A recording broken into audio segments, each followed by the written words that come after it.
Hey everybody, this is Corey with Stafford's EDC, and today we're going to be doing a full review and overview of the Bestech Nogard. So this knife is coming in the Black Widow pass-around group. It was sent to me first from Bestech, but the group is originally made from Justin from the Knife Dude. So really good guy, go check out his channel.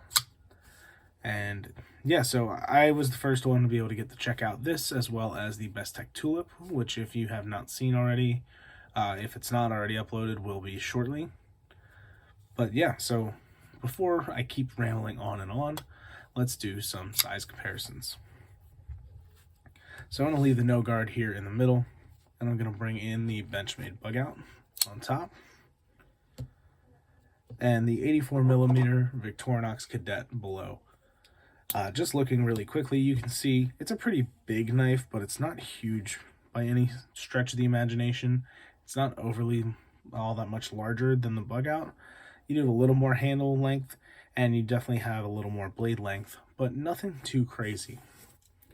Some specs on this are a 7.875 overall length with a 3.375 inch blade and a handle of 4.5 inches. This is also coming in weighing 3.66 ounces, so coming in over that ounce and inch mark, so definitely not a super light knife, but it does feel pretty good in the hand. Now, the first thing that I want to talk about and address right away on this knife is the price. You may really love this design. I personally don't. It doesn't really speak to me. Just not my kind of a thing.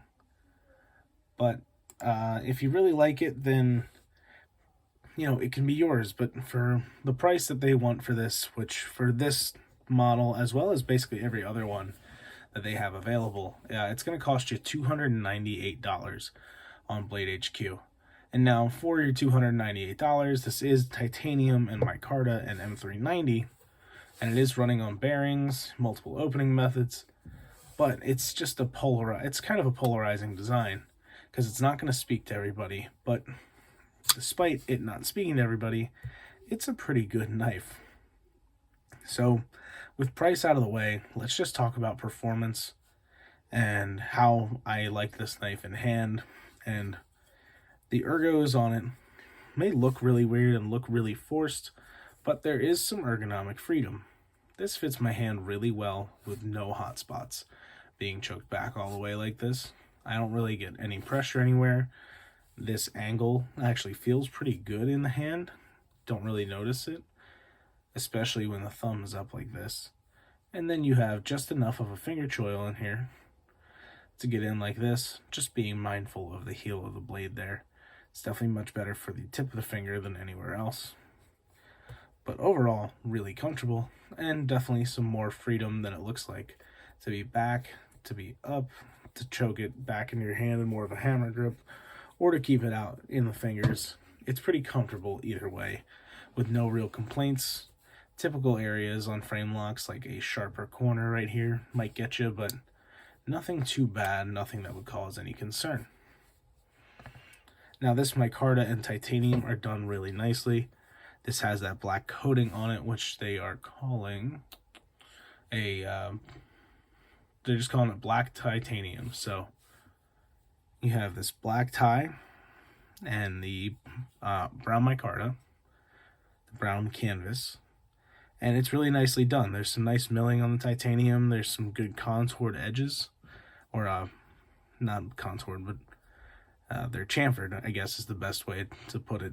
The exact words are slipping my mind here. But the edges are nicely rounded off a little bit, and so there's no sharp edges along the knife, and that goes for the spine as well.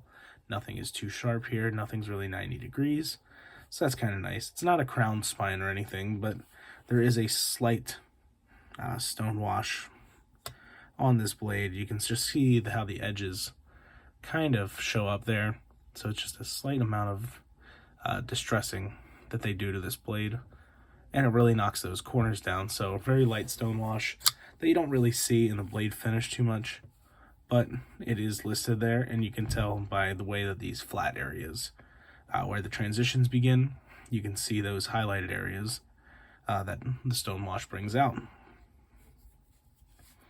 So yeah, comfy in hand, nicely made handle.